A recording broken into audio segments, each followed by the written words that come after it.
This is Feeling Loudly, a podcast about the power of emotion, explored through the lens of astrology, divination, and music. I'm Jana Barrett, an astrologer, diviner, poet, and witch, and I'm here to help you feel your feels and discover your depths.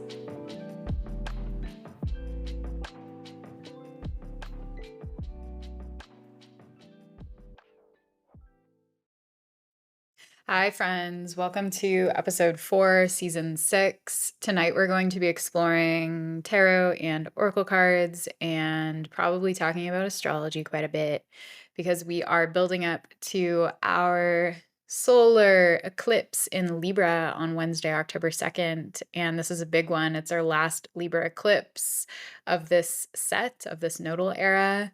The nodes will shift into Pisces and Virgo in January. And so this is also the last eclipse on the Aries Libra axis that's occurring with the nodes still in Aries and Libra. We will have one more Aries eclipse next year in the spring, but this is the last Libra one for this era.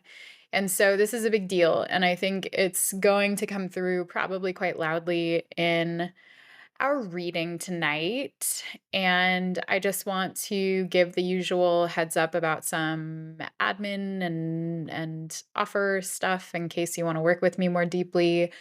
I am offering eclipse readings for a limited time, probably a little ways into October, but then I'm going to pull back and put that offer on the back burner until our next eclipse season.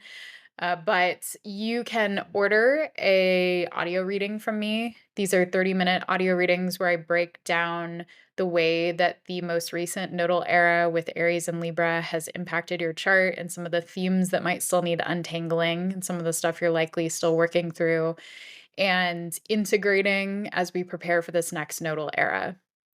I'll also share predictions and themes to keep in mind moving into this Pisces Virgo era. We're going to be exploring new soul material and new pathways toward growth and evolution, and those will be happening in the context of the signs Pisces and Virgo for roughly the next 18 months, starting in January. And so it's a big shift. When we go through these nodal shifts, we are moving into new soul terrain, and a lot of new themes come up, a lot of karmic themes come up in those signs, and opportunities for us to expand, to heal, to learn, to grow, to integrate, etc. So if you're interested in understanding how this past nodal era has impacted you and untangling what's left to untangle and preparing for this next journey, you can get one of those readings. In addition to the 30-minute audio reading, I also do a really thorough email breakdown of dates to reflect on and things to consider and ways to approach this astrology that can be really beneficial. So it's a resource that you can work with for like almost 2 years. And that's pretty nifty. So you can find the link down in the description if you'd like to take advantage of that. And you can use code POD10 to take 10% off through October 5th. So that code will expire on October 5th and no longer be active. So take advantage of that if you're listening to this in the next week or so. If you're listening after October 5th, the actual reading will still likely be available for a little bit. So just take advantage when you see it. And I also want to just remind everyone that I've introduced several new astrology readings, natal chart readings for both new clients and return clients. And they're thematic, they're cool. I have a career reading, I have a relationship reading. I have one that's geared toward folks who are in the midst of really intense transformation or people who are trying to discover their unique spark and kind of move into the role of visionary. And those are all available on my website, feelingloudly.com/astrology, if you want to dig a little bit deeper. And if you've already had an astrology reading with me in the past, you're welcome to book any of my 8 astrology readings for new or return clients. New clients can choose from a total of 4 intro readings with me. Is there anything else to say? As always, you can join my Discord if you'd like to connect with me. I mentioned recently that I'll be going off of Meta platforms by probably the end of 2024. So if you're connected with me on Instagram or Threads and you'd like to stay connected with me, or if you're listening here and you're not already on my newsletter list or in my Discord, I'd recommend finding me in those places. Those will be the platforms that I'll be most active on. I'm pulling off of Meta for a variety of reasons that I talked about in more depth recently on the podcast, but I won't go into that today. Just know that that's going to happen. And it's always just a good idea to join my newsletter if you'd like to hear about new offers and services and readings. I send out a monthly newsletter, a bi-monthly newsletter actually, around the new and full moon, and it includes a breakdown of that lunation as well as a 3-card tarot spread, and also features cool resources and free content and paid offers and all sorts of good stuff. And you can also become a patron if you would like to receive the full audio readings that I do for every new moon and full moon, which also cover the astrology and do a deeper read on the 3-card spread that's included in my newsletter. Let's get into our reading for today. So, fair warning, this one is probably going to be even more unstructured than usual. I mean, these episodes have a structure, but if you've listened before, you know that they're pretty flowy and intuitive and not particularly linear. And I hope that if you're a listener, you enjoy that style because that's just how I speak. Hello, 12th house Mercury retrograde. So, the reason I say it's gonna be particularly non-linear today is because I actually had 2 oracle cards jump out at me, and when I double-checked intuitively and with my deck to see if I was meant to take both oracle cards, I got a very firm yes, and so this is actually a first on the pod to get 2 oracles that want to complement our tarot card tonight, and I have just not done that before, so we'll see how this flows, and I think it's a good kinda juicy opportunity to not stick to a strict format. Our tarot card for tonight is the 8 of Cups, and our corresponding oracle cards are Lust and Injustice. Juicy.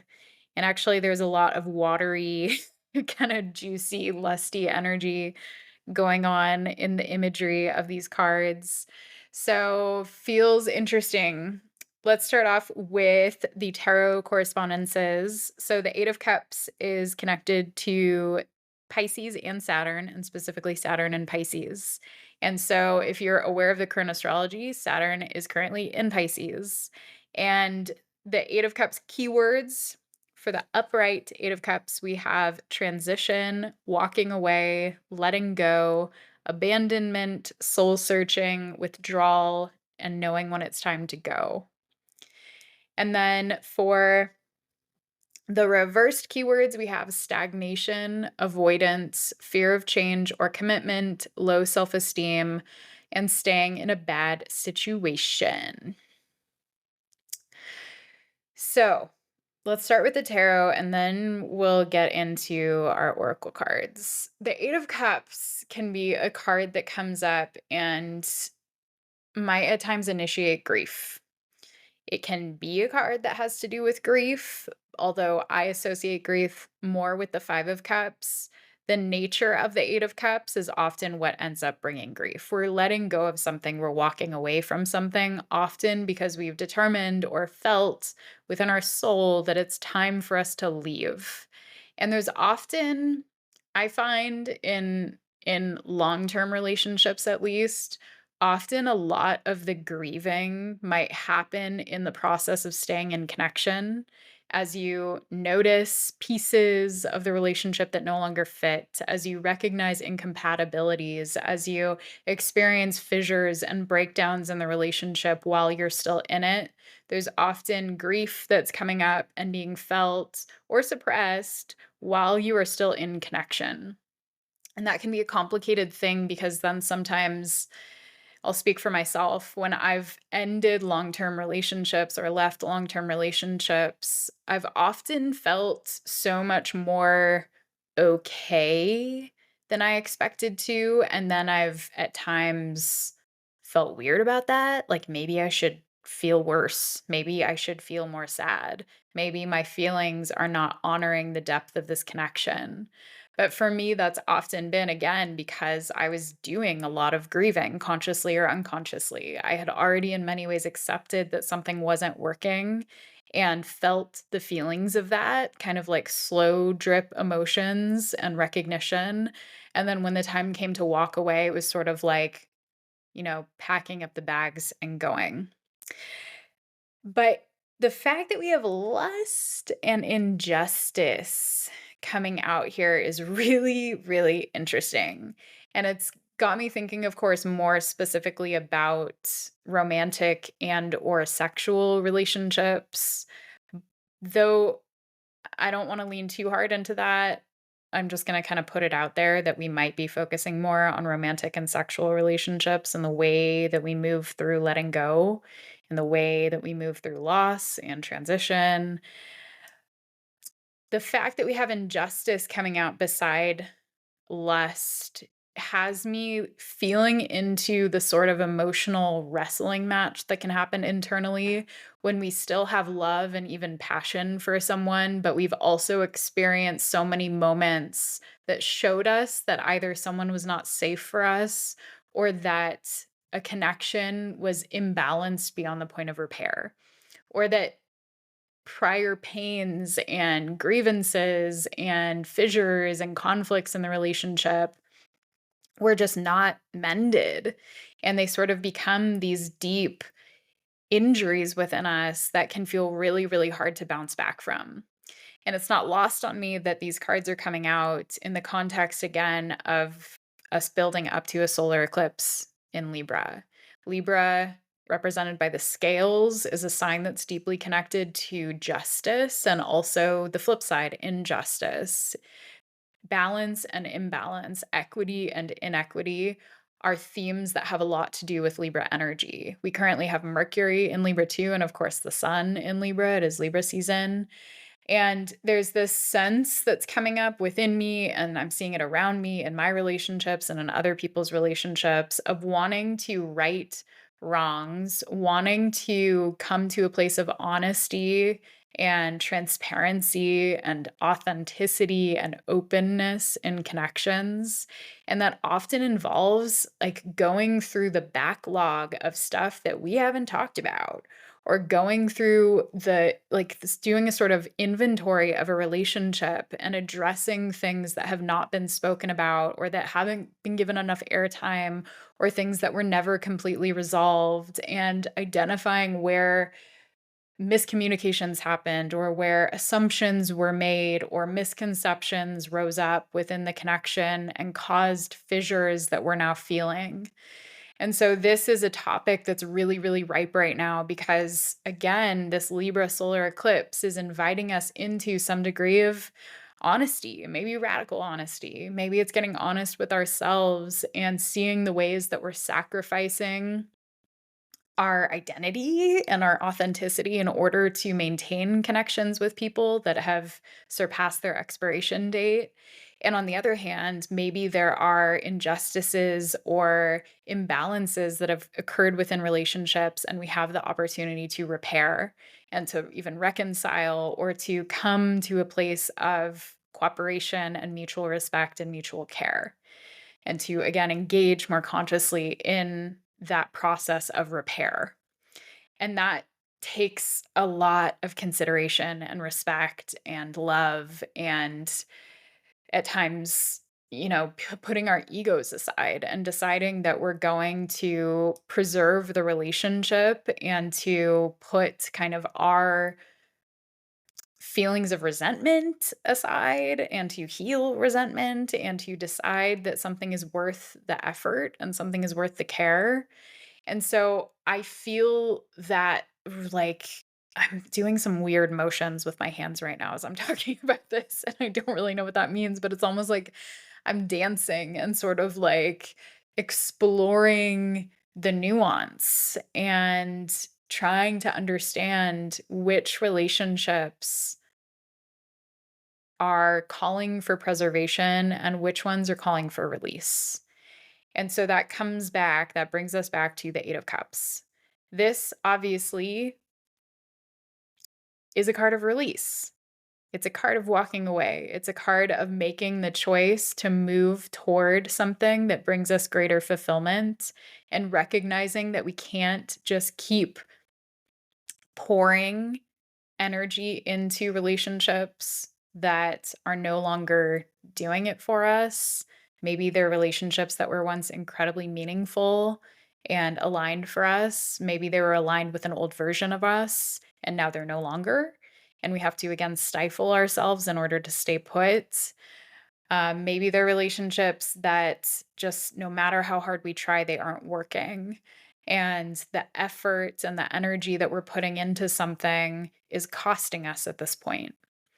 As someone who's quite fixed and has a history of staying in relationships far past their expiration date, because the idea of like sunk cost, which not to just throw on some economic terms, but the concept of sunk cost is that we've put a lot of usually, speaking of the economy, it's usually money. Like we've invested a lot of money into something. It's not paying off and it's actually costing us, but we might continue to invest in that because we've already invested so much.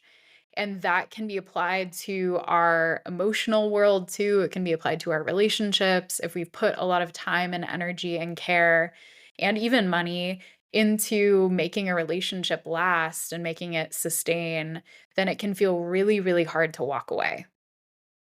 Even if it's hurting us, even if we're unhappy, even if it's not working, it can feel incredibly difficult to reckon with the fact that maybe everything we poured into this is not growing. It's not delivering. It's not offering us what we hoped for.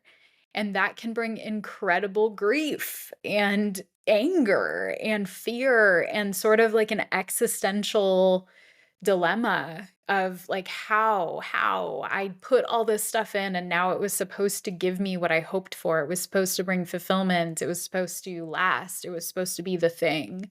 And yet here I am. I'm not happy. We're not happy. It's not working, but we might stay in it just because we have so much history, we have so much time, we have so much of our story that we've lived together. So that's something that I, as again, a very fixed person, really had to face during the Taurus Scorpio eclipses, which were impacting my chart really heavily. I left a relationship, I left a job, I left a home, and I did it in all basically in one fell swoop. And all of those things were inauthentic to me, but I was staying where I was because I had invested so much to get there. And I figured there was something wrong with me if I wasn't happy with where I was, because look at how hard I worked to be here. Look at how much time we put into couples therapy. Look at how much time and effort I put into building up this successful career that on paper is really good, but that was not making me happy and was actually like slowly eating away at me and even making me sick. And, we had a great house together and could have lived there for decades and built on it. And yet everything within me that was honest was saying that it was time to go. And until I made that choice, my body was rejecting my circumstances. I started getting sick again. And that's a telltale sign to me that things are not right and things need to change. And so that experience for me during the Taurus Scorpio eclipses, which preceded our Aries Libra eclipses, was earth shaking and transformative and very much an Eight of Cups experience. It wasn't that I didn't have love for my partner. It wasn't that I didn't still have passion and attraction for them. It was that it just wasn't working, and I was pouring so much more into it than I was receiving, to the point of it draining me and depleting me, and the same went for my job. And so I want to turn to the Oracle deck to get descriptions of lust and injustice to go a bit deeper. Okay, so again, this is the Reclaim Oracle, and the tarot I'm using is the Lillifer Tarot, and both are by Little Darkness. I mention it every time because they're great. So, lust is joining forces. It's being in the body with a body, connected like an octopus, holding tight and letting go. There shall be no shame in lust, or else it is wasted. Lust is expressing love by way of physicality. It's always love, even when we don't want it to be. Ooh, interesting that letting go actually appears in the description of this. And the image of an octopus, which is for me very symbolic of attachment. You know, octopus has all of those arms, it has its 8 legs or whatever you call them, and the little sucker things, and very technical language, and it attaches, right? It can like cling and stick to and adhere to, and is quite strong. And there's this element of like holding tight and letting go, holding tight and letting go, and how so much of the process of leaving a relationship or a job or a life or whatever that's inauthentic to us is about that push and pull, the process when we're in between two worlds. I was just thinking about this as I was on a walk earlier tonight, because I've been going through a phase where I'm like, in and out of periods of depression and feeling low and sort of lacking self-confidence, and then I'll snap out of it and I'll get back into my like bad bitch era vibe. Feel like confident and hot and good and strong. And it would be very easy for me to focus on the downswings and to think that that's my truth, when in reality, what's happening is I'm straddling the line between two eras of my life, between two periods of my life. I'm growing into a deeper sense of confidence and strength and autonomy and power. And it's naturally wobbly. It's a wobbly experience. And at times I'm going to revert into old patterns and throw my hands up and surrender and give up and think that I'm weak and think that I'm not capable. And that's part of the experience, right? It shows me different ways of being, and it allows me to choose. And at this moment, we're getting that sort of opportunity with our relationships too. We're getting the opportunity to be in old ways of relating, and maybe in old relationships that don't feel as true and that feel kind of sticky, but might be hard to let go. And then we're also getting this window into potentially new relationships, or at least new dynamics, not necessarily new people, but at least new dynamics, where we're exercising a new way of being. And that is giving us an image of what is out there for us to seek and cultivate and grow. It's giving us this picture of how relating can be, how relationships can be, how we can be, and how we can feel in connection with other people. And that can sometimes feel scary or jarring, because we might feel unprepared to fully step into that new way. And again, that's because we're still hovering. We've still got one leg in the past and one leg in the future. And very much this eclipse window has us straddling the line between two eras, because our September 17th eclipse was in Pisces. It was on our new axis, the new axis we're going to be exploring for roughly 18 months. And our second eclipse on October 2nd is in Libra. It's the old way, but it's a new beginning in our old realm of life. It's a South Node new moon solar eclipse. New moons mark beginnings. They're pressing go. It's hitting the button and saying, let's enter, let's begin. But a South Node eclipse is revelatory when it comes to the past, old patterning, old ways of relating, old relationships. And so there is this opportunity in some of our relationships for us to hit the new button, to press start, and to begin relating in a new way. But that comes through the integration of the past and very, very likely through letting go of what no longer fits. And so it can feel like we're cleaning out the garage and maybe we're getting rid of old boxes and keepsakes. I quite literally got rid of some stuff that I've had since like high school. I had my high school track trophy, which my mom mailed to me last year, and I didn't know what to do with it, so I just like kept it in my closet, and then it was in the living room, and then it was like sitting on a bench for a while, and eventually I was like, why do I still have this? I don't need to be reminded of my track performance. It's cute, but like it's time to let it go. I'm just going to throw it away. And that's fine. I can let go of this object that represents a period of my life that is so far in the past at this point. And in doing so, like I'm not kicking out that old version of me. I'm just saying like it's time to go. You're taking up space. I don't need to see this trophy in my living room. It's weird.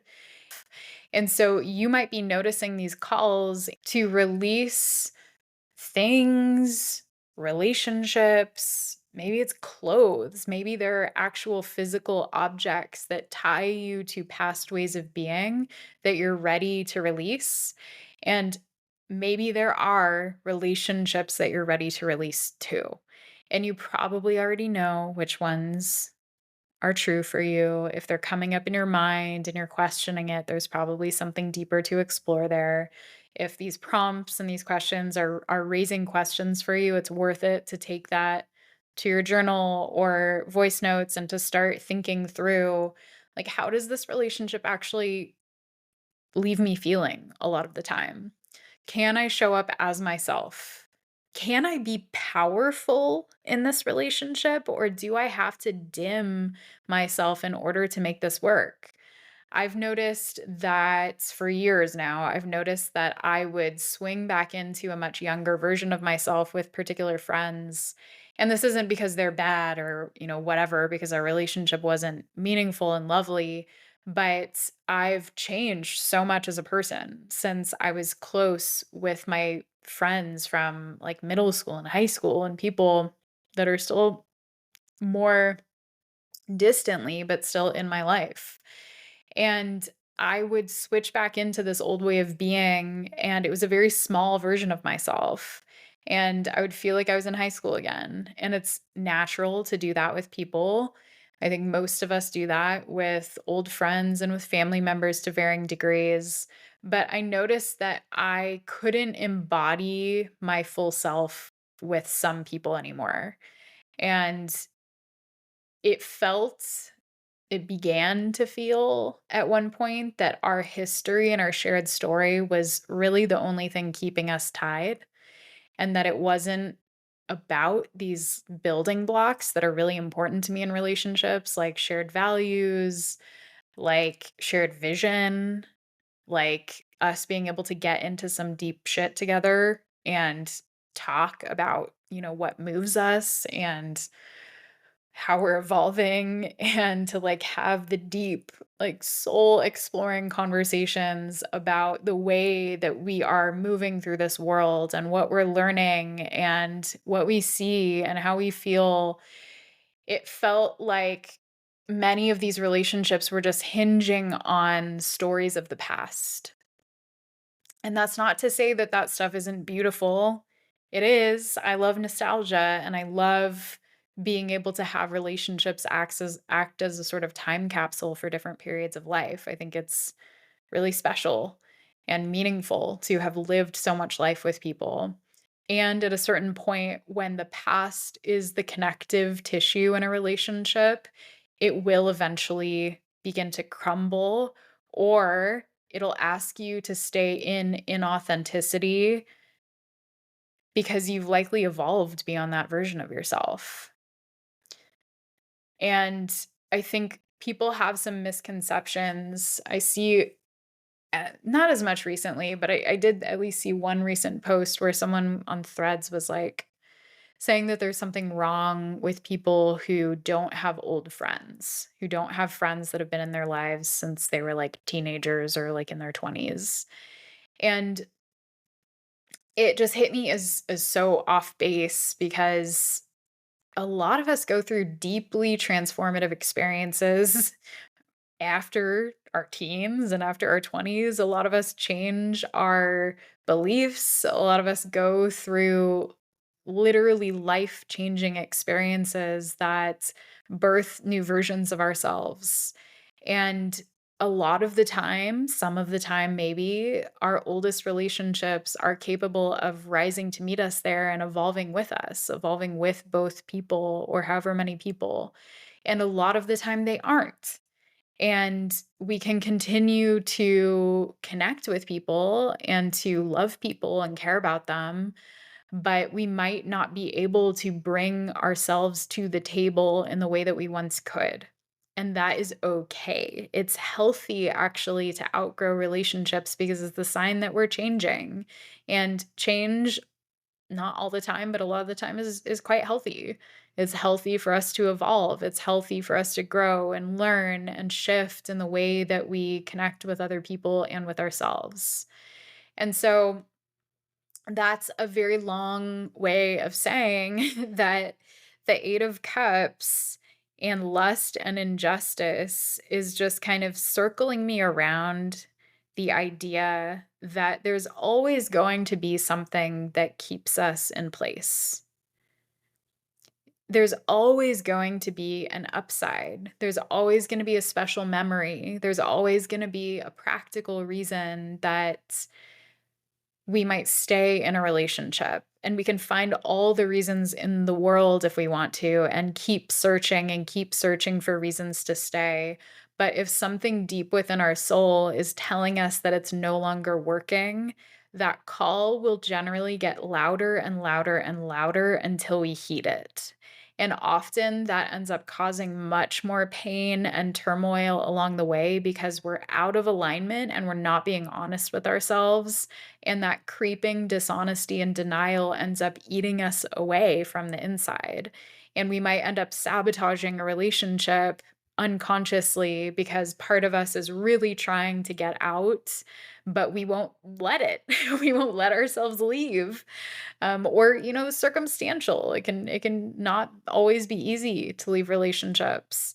But if we're not being honest with ourselves, it tends to simmer and it tends to grow.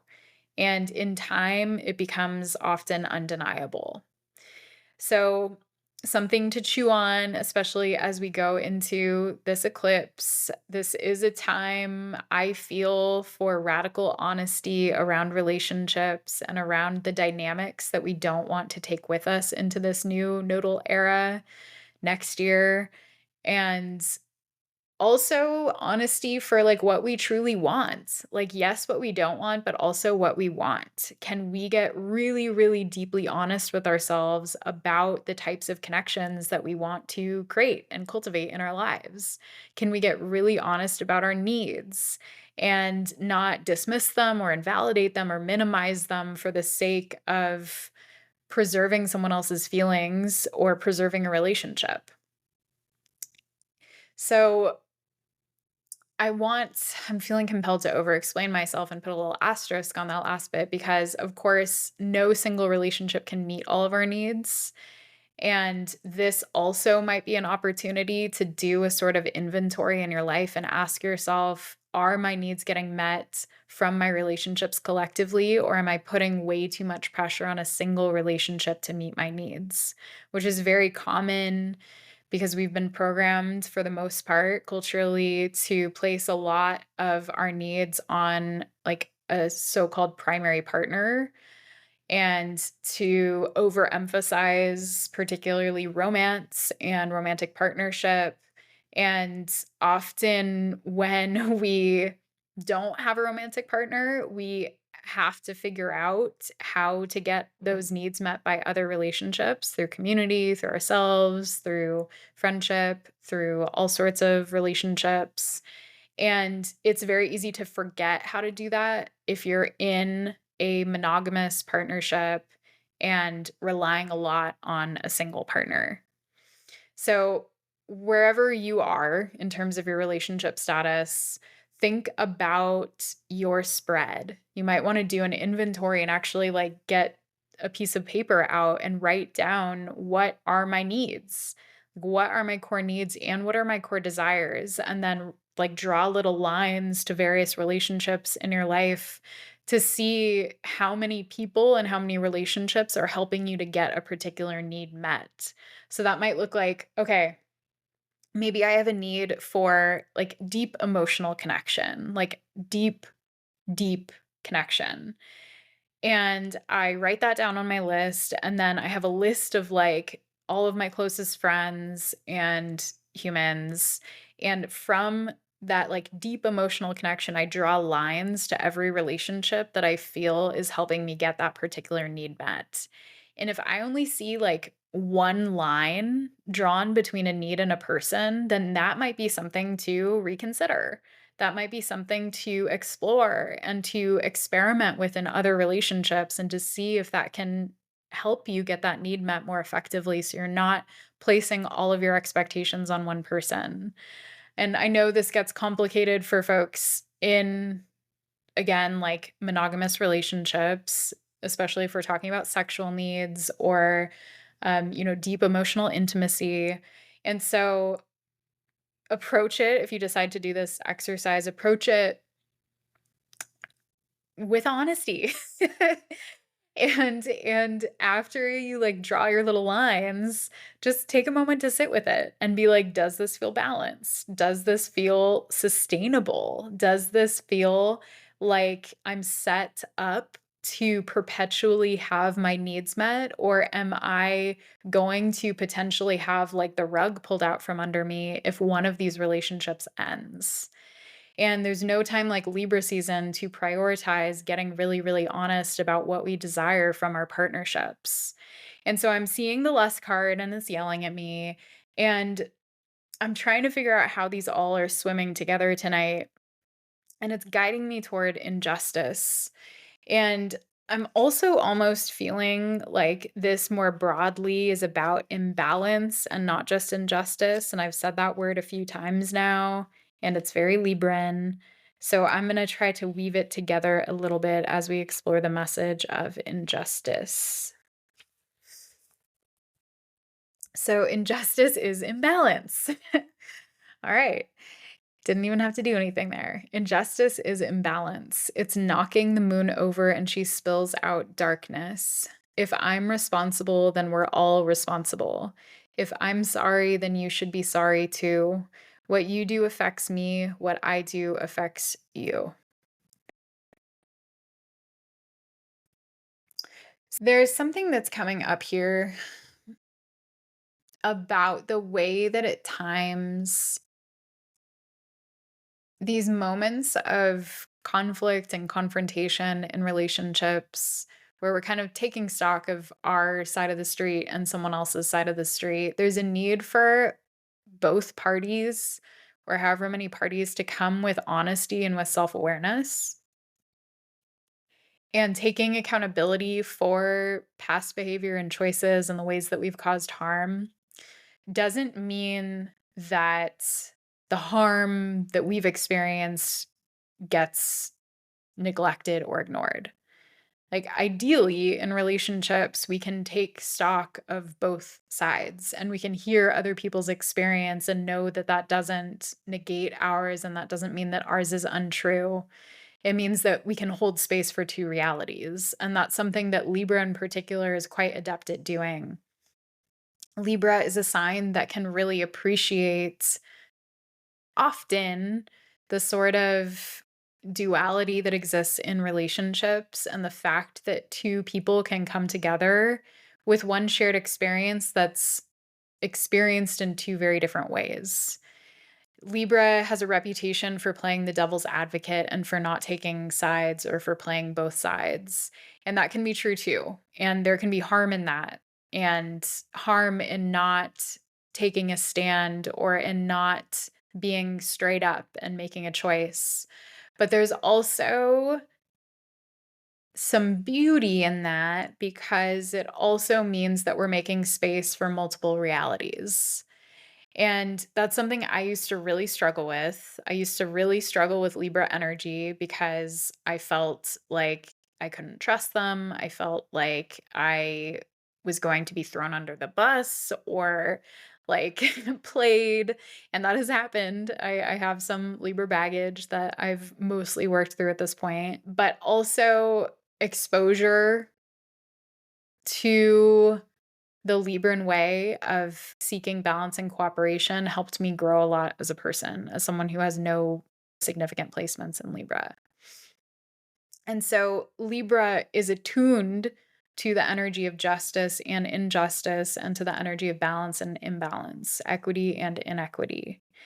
And there's this feeling that, like, when you reach a certain point in a relationship where the imbalance is not being rectified and both people or however many people are not working to resolve issues of the past together, they're not taking reparative action and they're not kind of carrying their weight in a relationship, that's usually when things really begin to break down, because relationships have a very hard time with significant imbalance. And when we're carrying a whole bunch of weight and another person isn't, or vice versa, it's inevitably going to shift hard in one direction. And one person is often going to get super burnt out and angry and resentful. And the other person, who knows?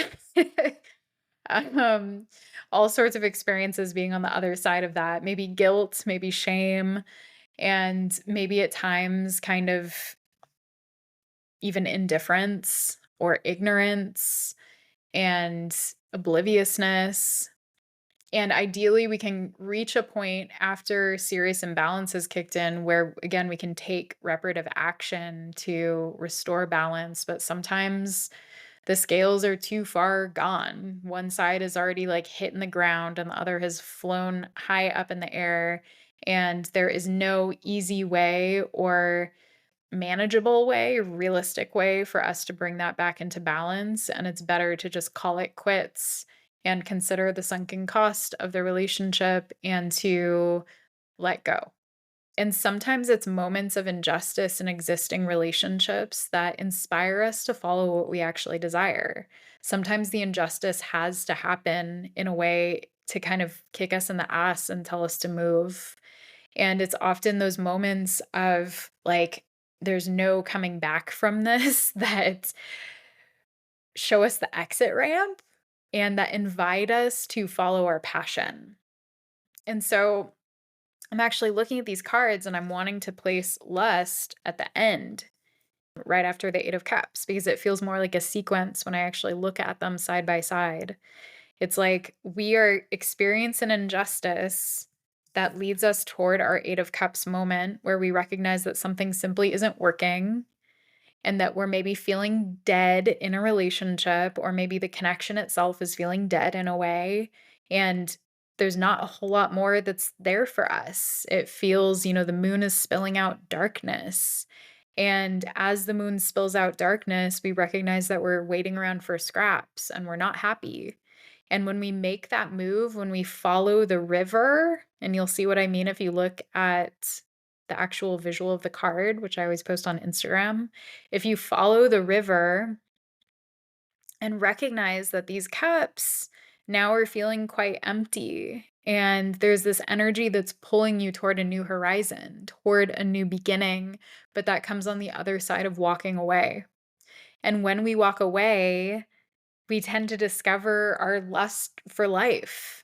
And sure, maybe our lust in relationships too. It can be the moment of truth, or at least the moment that instigates the change that's necessary. It can push us off the ledge and force us to make a jump to make a change that we've been resisting making because there wasn't that necessary push just yet. There was enough data, there were enough little experiences or big experiences that could have been the catalyzing moment for us to decide to leave. But often it takes reaching the big moment, the big rupture, the big thing that then we're like, okay, we can't come back from this. And so when we choose to leave, we're leaving behind those 8 cups and we're diving back into the river and we're finding our flow again and we're allowing ourselves to move toward the unknown. And that opens up a lot of possibility, a lot of possibility for connection, a lot of possibility for new beginnings and new ways of living and new discoveries, new relationships, new horizons. All of that comes often after we make the choice to abandon what is no longer working for us. And oh my God, I've gone through like full on sexual reawakenings after breakups where I have discovered, oh, never mind. I'm not just like a person who doesn't like sex anymore or someone who doesn't feel alive anymore. My body was just shut down in that relationship. I was shut down in that relationship. And when I reemerged into life, it was like coming out of the cocoon and discovering myself again. And it's incredible to feel that way. And that's, I think, a big part of why so many people have like post breakup glow ups because they've been dimming their light so much in a connection. And then when that weight is taken off of their shoulders, they get out there and they're like, "Oh my God, I'm alive again." Like this like heavy blanket of despair was drowning me and keeping me stuck and super, super weighing me down and preventing me from being myself. And that is it's hard and it's also beautiful. It's hard to go through that, and it's beautiful to realize that something or someone was so incongruent with you that it caused you to step outside of your truth for a sustainable amount of time, or for a serious amount of time, I mean. And that's beautiful because that means that there are other options. And that means that we may have forgotten ourselves for a while, but we can always remember.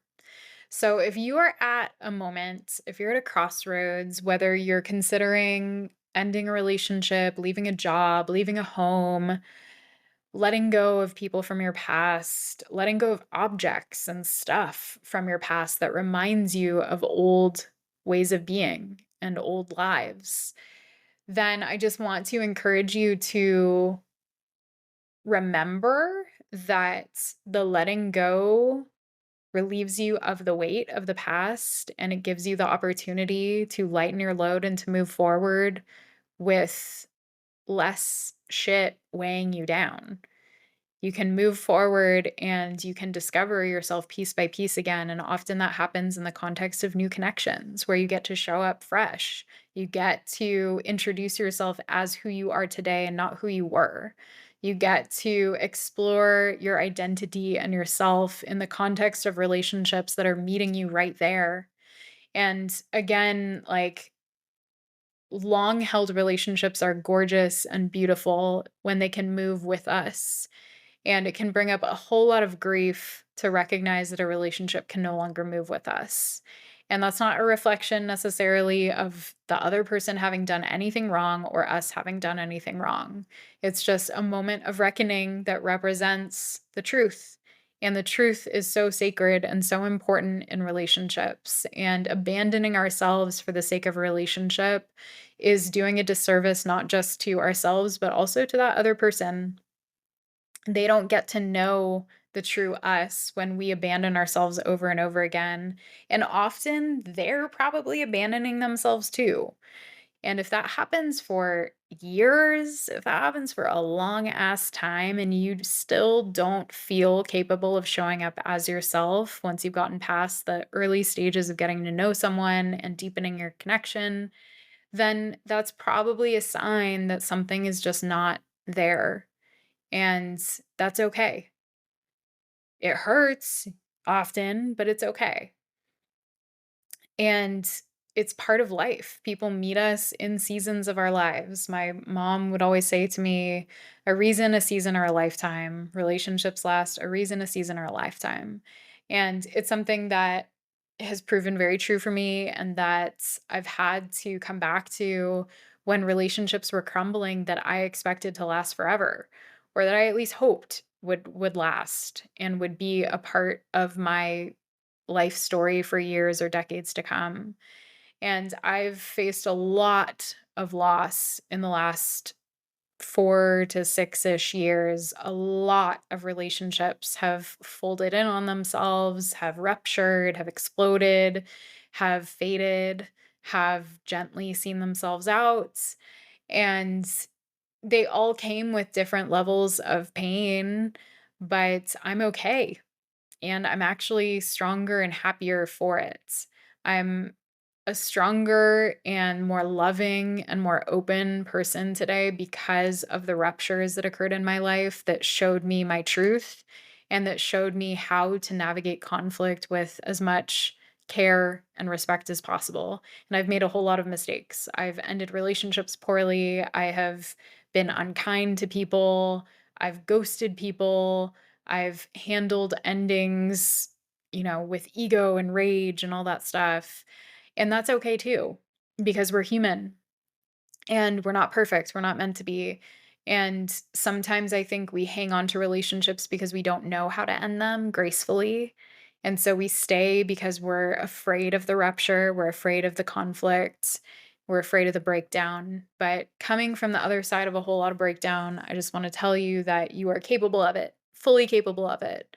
And it might not seem like it, but you will weather the storm, you will get through it.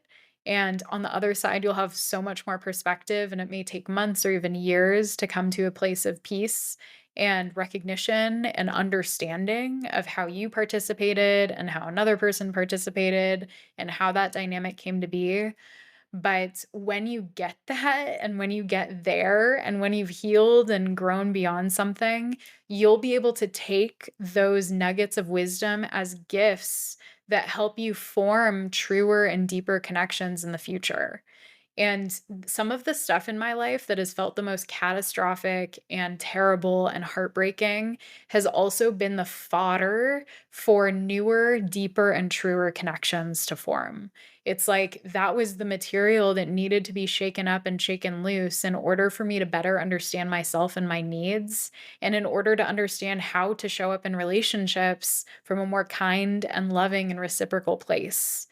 I was very shut down in many of my young relationships when I hadn't done any trauma healing and hadn't like really gotten to know myself too deeply.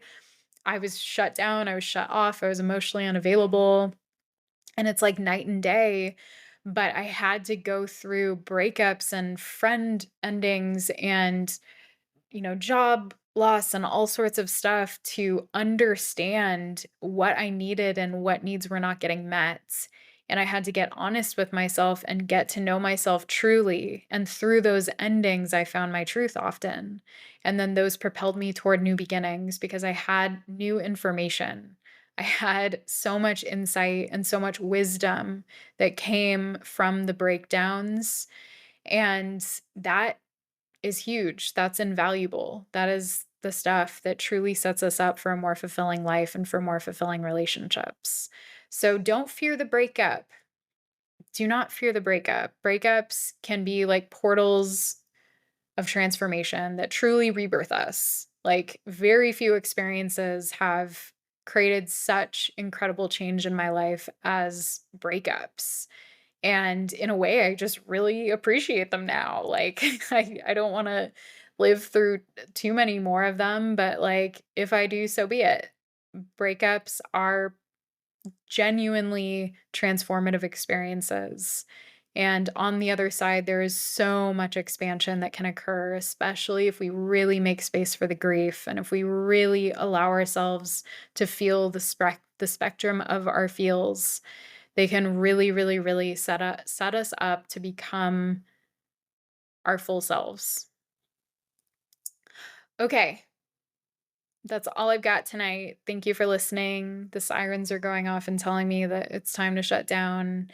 And I just want to reemphasize that if you are going through a transformative experience, like a breakup, like an ending, like a whole life makeover, whatever, I do have the transformation astrology reading that is specifically designed for moments like that to help support you and buoy you and offer you grounding and perspective as you're going through it. And I am offering those eclipse readings for a limited time if you want to dig deeper into the astrology of it all. Thank you. Thank you. If you love this podcast, please give me a 5-star review. If you're on Apple Podcasts, you can leave a comment with your rating and tell me what you think. And I'm pretty sure you can even do that on other platforms. So thanks for being a listener. Love to you guys, and I'll talk to you soon.